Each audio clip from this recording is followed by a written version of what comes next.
Abatuuze abalajana basangibwa ku byalo okuli Bulwamazza, Naminage, Bulopa, Nawango, Bugogolo, Namaganda byonna ebisangibwa mu disitulikiti y'e Kamuli ewagenda okuyita oluguudo luyiga nga lukka Kamuli.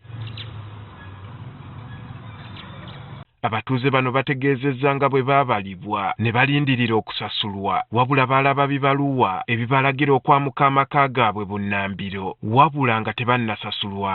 Bali awo batulimba bulimbe bulina kumbe mbuseze gya kwidadi gya kwira kidida bawafu abandi abeeruye sayidi abatulina ne baneighbors fene zone Bulwamazza sibaji wakuwaire kali kufuna ku sente aye ng'ettaka lyange baamala okulirima aye tufunanga kuwaire 10. Ekisinga okubeeraliikiriza nti ebirime byabwe byonna byayonoonebwa nga boolekedde enjala amuwadde akatebe. Emiyembe, emwani, byonna byabanga bamaze obisenda aye okugwawo tuli kujja okubona nga akavuyo kaliwo kamaani nga ife tebaali tufaaku. Ebintu byange ennumba eri ku luguudo baida bagikuva ebifaananye bayingira ni mu nnumba mwene bakuva ebifaananye baako baati omukaire tujja kuwa esente aya na lwaleero kifunanga kuwaire 5. Beekubidde enduulu okuyambibwa bunnambiro kuba tebamanyi kyakuzzaako. Tibatuwanga sente bali kutukoba mbu balime bulime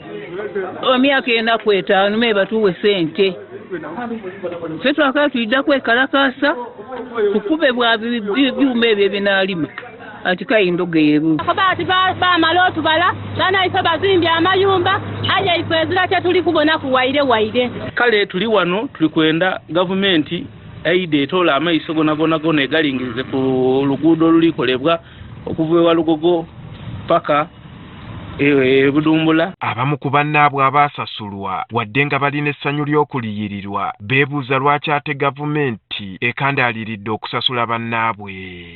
Nina nikona ne balina nabanga bakali ofuna sente bona babawe sente bona bawulire isano kwa babononera ebintu byaibwe emmere bali bagaba tolega amayumba banatola amayumba banajawa ayi wabula ndikulimirwa bana ife bana bakali ofuna kuba ife twafuna ayi baba tuumiramu bakali ofuna sente kale nsaba gavumenti mubalinge mangu twena tusanukire walala nga muntu kole oluguudo. Daniel Bundi ssentebe w'ekyalo Bulwamazza mu ggombolola y'Ekitayunjwa ategeezezza nga naye amaka ge bwe gaalugenderamu wabula ng'okwandibadde okumuliyirira ate baatandika kumutiisatiisa.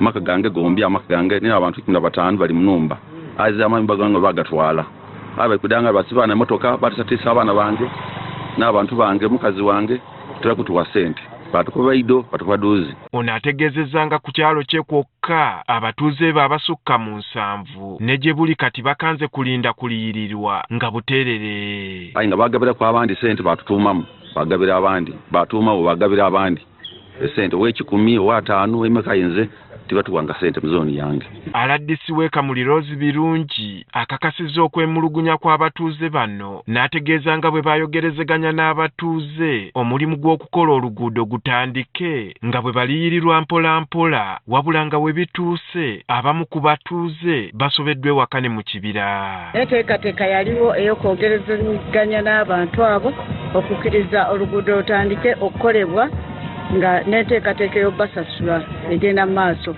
Wasinzidde okuwanjagira gavumenti okukola bukubirire okulaba nga abatuuze baliyirirwa. Naddala abantu kati bali ku standby abalina amayumba bagamba tuddawa ate ng'oluguudo balwagala. Y'omwogezi wa minisitule y'ebyenguudo Alan Ssempeebwa agumizza abakoseddwa okuba abakkakkamu nga bwe wakyaliwo ebitereezebwa nga mpaawo omuntu anaalekebwa bbali era nga buli omu wakuliyirirwa. Abakugu baffe ttiimu yaffe eri ku ground nga mu kaseera kano baakafuna ebiwandiiko by'abantu abaweza abasukka mu kilomita 28. Ku kilomita 28 ezo kilomita 8 baakaliyirirwa bamaze okuliyirirwa baweeredde ensimbi zaabwe era n'abo abatannaba mu kilomita eza 28 nabo bagenda kukola ki bagenda kusasulwa oba kuliyirirwa. Oluguudo luno oluwezaako kilomita ezisoba mu 54 lukolebwa kampuni ya Arab Contractors lubalirirwamu obuwumbi obuli mu 3 ng'omulimu gw'okulukola gwatandika omwezi gw'Ekkumi omwaka oguwedde era nga gusuubira okukulungula emyezi egiri mu 36.